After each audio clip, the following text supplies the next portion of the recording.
aujourd'hui, l'UP ne peut pas se départir du PRD. Et le PRD, jamais, à grand jamais de l'UP.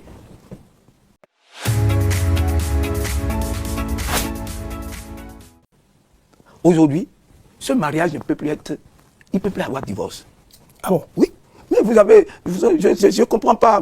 J'ai entendu, pendant la sortie du président Mbeki, j'ai entendu plusieurs organes, plusieurs de vos organes écrites, mon cher radio, les gens critiquaient, alors qu'il y a en votre sein des bacs plus 10. Moi, je connais, j'ai des amis parmi vous. Il y a des bacs plus même 12, 11, 6. Mais il y a des journalistes d'investigation. Mais dès qu'il y a une situation comme ça, où on dit, les gens se sont même autoprogrammés PRD pour dire, nous sommes le PRD est parti. Le PRD n'est plus dans le groupe UPR. Alors qu'il y a un ministère de l'Intérieur. Ce ministère de l'Intérieur qui a la charge de la formalité des partis. Mais rapprochez-vous de ce ministère. Nous sommes tous béninois. Ce n'est pas l'apanage de quelqu'un, ce ministère. Allez vous renseigner. Aujourd'hui, l'UP ne peut pas se départir du PRD. Et le PRD, jamais, à grand jamais de l'UP. Parce que il faut que vous le sachiez. Je veux que les téléspectateurs, les internautes le sachent. On ne peut plus, le PRD n'existe plus. L'UP n'existe plus au niveau des documents administratifs, au niveau du ministère de l'Intérieur et de la Sécurité, qui s'occupe de ces choses-là. Donc, aujourd'hui, vous ne pouvez plus trouver dans les annales, dans les documents, dans les archives, l'existence de l'UP ni du PRD. Donc, c'est un mariage à vie. Maintenant, il peut y avoir des animosités, c'est normal, au sein du parti, des grands partis, des grandes formations. Regardez en France, qui est notre modèle. Mais au sein du Parti socialiste, nous avons vécu des courants, où il y a des courants d'un tel, d'un courant d'un tel. Donc, c'est normal que le PRD soit là et qu'il se retrouve toujours. Mais, moi, je dis, c'est de la nostalgie. Je respecte bien le président Mbeki, le président Mbeki le sait. C'est un grand homme du pays, c'est un grand juriste. Hein, donc, il le sait. Donc, il peut pas, le président Mbeki n'a jamais dit qu'il n'est plus de l'UP. Il ne peut pas le dire, il va faire comment? Donc il est bloqué dans il est là, nous sommes là, et comme vous le dites, si le président le PRD est fort dans la 19e ou partout dans le Bénin, ça veut dire que l'UPR est fort. C'est tout. Retenez ça. Donc, d'accord, on retient cela, et avant de finir définitivement avec ce sujet, c'est pas l'objet de l'émission. Est-ce que, selon vous, la sortie du patriarche Mbeki, elle était pertinente? Ce qu'il a reproché, selon vous, ça se justifie?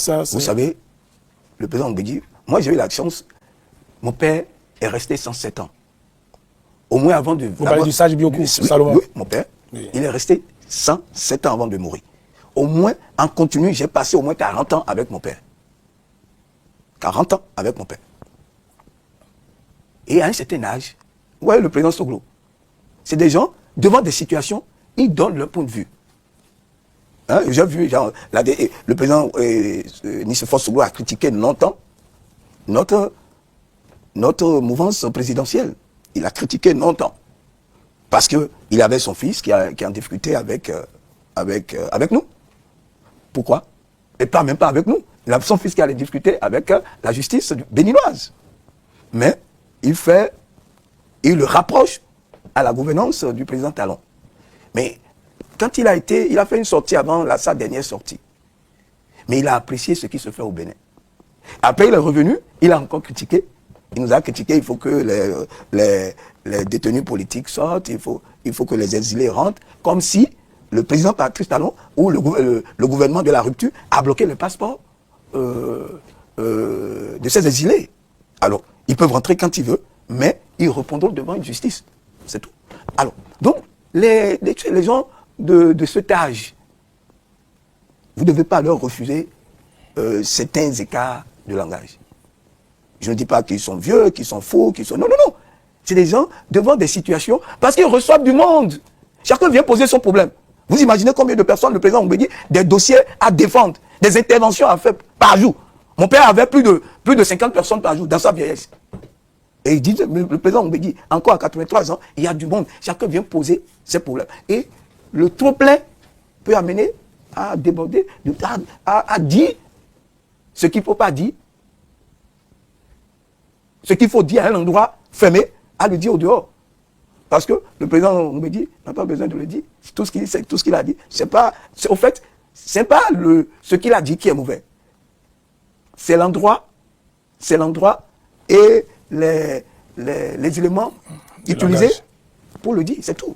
Il aurait dit ailleurs ou dans les 4 murs, ça n'aurait pas cet effet. Et ça apportera davantage de fruits que ce qui s'est passé. Donc moi, je dis, je ne reproche rien au président Mbedi. Ils sont devenus des sages. Et le trop-plein de ces visites, de ces plaintes ou de ces sollicitations peut les amener à en déborder. Voilà ce que je... C'est aussi très sage de votre part parce qu'on sait très bien qu'entre Mbedi et Biokou, vous êtes... Ah non, c'est mon grand frère. C'est mon aîné. J'ai fait beaucoup de recherches sur vous avant de cette émission. Donc, je trouve ça très sage de votre part. C'est mon aîné.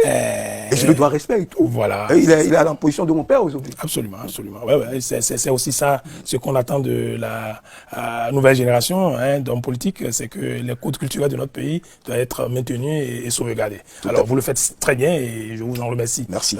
Cela dit, au-delà de cela, au lendemain de l'intervention du président Mbedi, on a noté un balai de visites entre les anciens présidents d'institutions. Est-ce que cela a retenu l'attention de votre bureau politique ou bien au niveau personnel, est-ce que ce balai de visites, d'aller-retour entre anciens présidents d'institutions, tout cela, ça vous paraît anodin aussi? Vous savez, depuis un moment, il y a les anciens, nos sages, nos aînés, ou nos pères, pour certains, ils ont commencé, ils se fréquentent, il y a des allers-retours, ce que vous appelez balai, c'est vrai. J'ai vu le choc ou l'actualité qu'en a fait les journaux. Et même les militants, les sympathisants, la mouvance présidentielle comme l'opposition. Et l'opposition a voulu saisir ça comme un avantage. Mais franchement, moi je n'ai pas vu la chose de la même manière. Ah, ok. Je n'ai pas vu la chose de la même manière. Au contraire, j'en fais une opportunité. Et j'en ai parlé autour de moi, mes camarades militants. J'en ai fait une opportunité. Pourquoi? Vous allez me demander.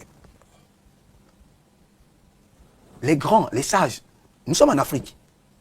Nous sommes en Afrique. Je ne vais pas peut-être dévoiler, dire tout ce que l'idée réelle, ce que je pense réellement, mais suivez mon regard. Nous sommes en Afrique. Et particulièrement, nous sommes au Bénin. Et nous savons que personne ne sort, aucun Béninois ne sort sans appeler son Dieu, si c'est un Dieu, nos anciens dieux, le Dieu des Blancs, pardon. En tout cas, il y a une divinité qu'on doit vénérer avant de sortir. Et quand vous voyez ces hommes, nous ne sommes pas loin des élections. Nous ne sommes pas loin de 2026. Et les élections sont à l'horizon. Et donc, les consultations ont commencé. Qui sera le prochain président? Qui sont où? Quelle est l'équipe du prochain Parlement? Quelle est l'équipe des prochaines mairies? Donc, ça peut. Ils sont dans leur consultation. Je ne dis pas que c'est ça. Ah, peut-être, ils ont trouvé que non, ce qui arrive là maintenant échappera peut-être à la mouvance présidentielle, nous échappera. Ou l'équipe, les diverses équipes qui arrivent échapperont, la direction échapperont à la mouvance présidentielle. Et il faut très tôt passer des alliances. Je ne parle pas du président Mbedi, il y en a plusieurs autres. Il faut que vous compreniez. Ah donc, vous avez vu, et il y a cette déclaration, il y a un que j'aime bien écouter, c'est le grand frère, le président Guédou. Avec un chapeau oui, il était royal. Ici le dimanche. Avec un chapeau. Ah, il était ici? Oui, oui. Ah, je n'ai pas suivi. Oui, oui. Vous répondez sans doute à ce qu'il a dit, mais en attendant, continuez. Et donc, avec un chapeau. Alors, donc c'est un monsieur que j'apprécie très bien. Il a l'art de communiquer. Oui. Donc j'aime le suivre. Alors, donc tout ce monde, il y a un mouvement à droite, à gauche, même certains syndicalistes. Alors je me dis, qu'est-ce qu'il faut faire? Il faut qu'on se réveille davantage. C'est vrai, nous avons un bilan élogieux. Nous avons un bilan que nous n'avons même pas besoin de faire la publicité autour et que c'est les Béninois qui font la publicité. Alors je me dis, il faut qu'on multiplie, qu'on travaille davantage. Comme on le dit, tant qu'il y a fait, rien n'est fait. Donc, pour moi, Je dis il faut que la majorité présidentielle, que ce soit l'UPR, que ce soit le BR, que ce soit RN, Moël Bénin, nous qui répondons des actions du chef de l'État, il faudrait que nous nous réveillons. Même s'il y a un destin malheureux devant nous, il faut qu'on arrive à changer le destin. Parce que dans la Bible, on a vu Ézéchiel, qui a appelé à mourir, a appelé Dieu et qui a changé encore le destin de la mort en lui donnant la vie pour 15 ans. Donc, les élections arrivent. Il faudrait que les élections qui sont devant nous... Votre destin est tout de même déjà bloqué, hein, selon l'opposition. Oh là là, oui. Mais après nous, ce sera après nous. Moi, je ne vais pas utiliser ce thème après nous. Et puis vous dites que la dynamique continue. La dynamique. C'est la même chose qu'après nous. Le mot après nous ne vous... Non, les mots, ont le sens. Donc on n'a qu'à laisser ça aux propriétaires. Les Béninois nous ont confié une mission pour 10 ans. Oui. Nous descendons en 2026. Et je crois, j'ai la certitude que ces mêmes Béninois nous redonneront leur confiance.